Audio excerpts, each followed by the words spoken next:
Videos देखने के लिए सब्सक्राइब करें जनसत्ता.com, बेल आइकन दबाकर पाएं लेटेस्ट नोटिफिकेशन। नमस्कार, मैं हूं आर्यव्रत और स्वागत है आप सभी का जनसत्ता में। भारत जैसे बड़े और जटिल लोकतंत्र में चुनाव कराना अत्यंत दुष्कर कार्य होता है, क्योंकि न सिर्फ चुनाव आयोग को स्वतंत्र और निष्पक्ष चुनाव सुनिश्चित करने होते हैं, बल्कि साथ ही साथ इस बात पर भी ध्यान देना होता है कि इतने बड़े इवेंट के दौरान कानून और व्यवस्था की कोई समस्या न उत्पन्न होने पाए।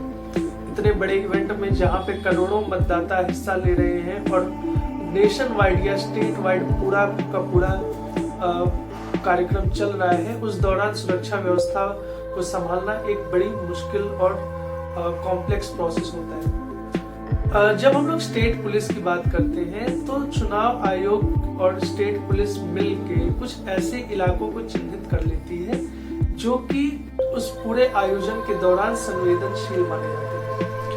Additional director general Prashant Kumar Uttar Pradesh ने ये कहा कि जब हम लोग किसी इलाके की संवेदनशीलता को पहचानने की कोशिश करते हैं तो हमारे दिमाग में दो चीजें खास तौर पर रहती हैं। सबसे पहले कि उस इलाके में कानून और व्यवस्था का इतिहास कैसा रहा है, लॉ एंड ऑर्डर वहां पे किस प्रकार का रहा है, और दूसरी बात उसके आधार पर हमें कितने पुलिस पर्सनल्स या पैरामिलिट्री पर्सनल्स वहां पे सिक्योरिटी मेंटेन करने के लिए भेजने होते हैं। उत्तर प्रदेश में पिछले साल ऐसे इलाकों की, ऐसे विधानसभा सीटों की संख्या कुल 38 थी, लेकिन इस बार उन्हें बढ़ा के 73 कर दिया गया। हालांकि उत्तर प्रदेश पुलिस की माने तो ये इलाके और भी ज्यादा थे, करीब 94 इलाकों को चिन्हित किया गया था, लेकिन बाद में उसे घटा के 73 के स्तर पर ले आया गया।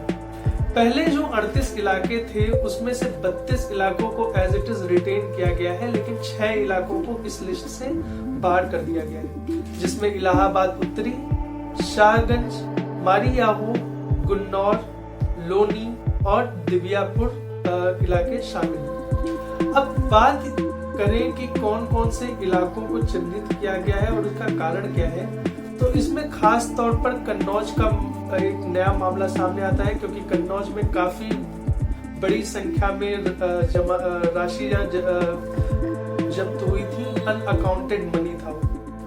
दूसरा, मऊ सदर के इलाके को भी चिन्हित किया गया है, क्योंकि यहाँ से प्रख्यात बाहुबली मुख्तार अंसारी भी चुनाव लड़ रहे हैं। मुख्तार अंसारी कई मामलों में जेल भी जा चुके हैं। इसके अलावा ज्ञानपुर की जो विधानसभा सीट है वहां से विजय मिश्रा, जो कि वो भी एक बाहुबली नेता माने जाते हैं, वो यहाँ से चुनाव लड़ रहे हैं। रामपुर और मरिहन और सहारनपुर का जो इलाका है वहां पे काफी बड़ा कास्ट रिलेटेड वायलेंस हुआ था। भीम आर्मी के नेता चंद्रशेखर आजाद के ऊपर भी इस मामले में कार्रवाई हुई थी। एफआईआर इस मामले करीब 9 लोगों पर एफआईआर दर्ज हुई थी और ये मामला काफी चर्चित रहा है।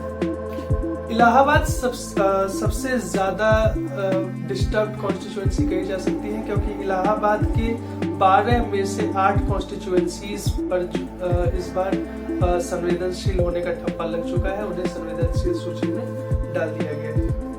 गाजीपुर में भी जनवरी 2018 में कास्ट रिलेटेड वायलेंस हुआ था, जातिगत आधार पर हिंसा हुई थी,